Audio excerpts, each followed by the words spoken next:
पेंगे तो पाप पेंगे जिंदाबाद जिंदाबाद जिंदाबाद काय पास जिंदाबाद जिंदाबाद जिंदाबाद আমাদের জন্য গণতন্ত্রের বিজয় সরকার হায় হায় হায় হায়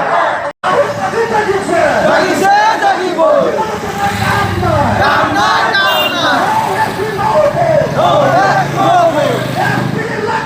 লাগিব লাগিব কাম নাই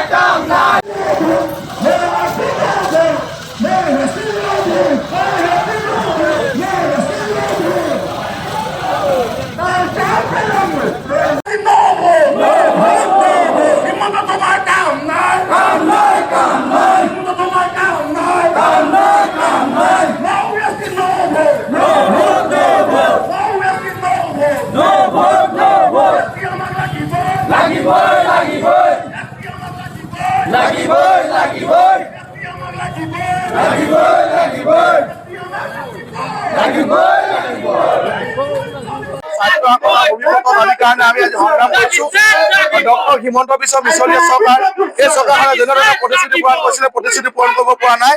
গতিকে আমি ২৬ চনৰ ইলেকশ্যন পাইছে ২-৩ মাহ সময় আছে। গতিকে এই ভিতৰত যদি তেখেতসকলে আমাক নকৰে জনজাতিসকলক মৰ্যাদা প্ৰদান নকৰে তেতিয়াহ'লে আমি এইখন চৰকাৰ কিন্তু ব্ৰহ্মপুত্ৰ বজাব লাগিব। অসম ৰাইজ ঐক্যবদ্ধ হৈছে আৰু তেখেতসকলে ভাবিলে নহ'ব যে অকল কথাটো যে আগতে আছিলে আমাৰ সংগ্ৰামী অকল ৰাইজ কামক নাহে। এইবাৰ সকলো শ্ৰেণী সকলো স্তৰৰ ৰাইজ ওলাই আহিছে যে এটা সংগ্ৰাম কৰিছে আমি যিকোনো প্ৰকাৰ জনজাতি মূল্য পাবই লাগিব আৰু এয়া আমাৰ আৰম্ভণি। ডক্টৰ হিমন্ত বিশ্ব শৰ্মাই এই যুৱ সমাজৰ যোগেদি তেখেতে বুজি উঠা ভাল যে সকলো শ্ৰেণীৰ ৰাইজ জাগিছে ৬ জনগোষ্ঠীৰ ৰাইজ জাগিছে শদিয়াৰ পৰা ধুবুৰীলৈ জাগিছে। গতিকে এই কথাখিনি যদি ডক্টৰ হিমন্ত বিশ্ব শৰ্মাই প্ৰতিদিনে অসমৰ আন্দোলন হৈছে এটা আন্দোলনৰ পৰিৱেশ অসমত হৈছে কিয় কাৰণে হৈছে যে হিমন্ত বিশ্ব শৰ্মা মিছলীয়া এই মিছলীয়া মুখ্যমন্ত্ৰীজনে যেনেধৰণে কৰিব লাগিছিলে জনগোষ্ঠী জনজাতিকৰণৰ প্ৰক্ৰিয়া কৰিব লাগিছিলে কৰা নাই। আৰু এই ইলেকশ্যনৰ আগমুহূৰ্তত ২৬ নৱেম্বৰত তেখেতৰ প্ৰতিবেদন প্ৰেৰণ কৰিম কৈছে যে সময় আমাৰ হাতত একেবাৰে নাই। গতিকে আমি ভাবো ডক্টৰ হিমন্ত বিশ্ব শৰ্মা এই চৰকাৰখন মিছলীয়া চৰকাৰ আৰু মিছলীয়া চৰকাৰখনে ফেচিষ্ট চৰকাৰখনে অসমৰ জনসাধাৰণৰ সমস্যাবিলাক সমাধান কৰিবলৈ যত্ন কৰা নাই। অসম চুক্তি যেনে পালন কৰিম কথা দিছিলে ৫-৬ নম্বৰ দফা সেইবিলাক একো নকৰিলে যে অসমীয়া থলুৱা মানুহ সুৰক্ষিত কৰিবৰ কাৰণে তেখেতসকলৰ কোনো চিন্তা নাই। তেখেতসকলে চিন্তা আদানীক কেনেদৰে মাটি দি অসমখন নিজৰ গাদী সুৰক্ষিত কৰিব লাগে এই কথাক লৈ মুখ্যমন্ত্ৰী ব্যস্ত আছে।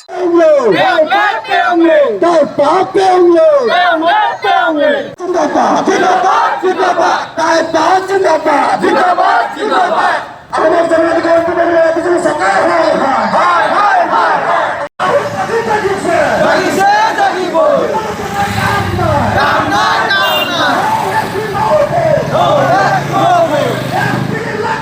লাগিব লাগিব কাম নাই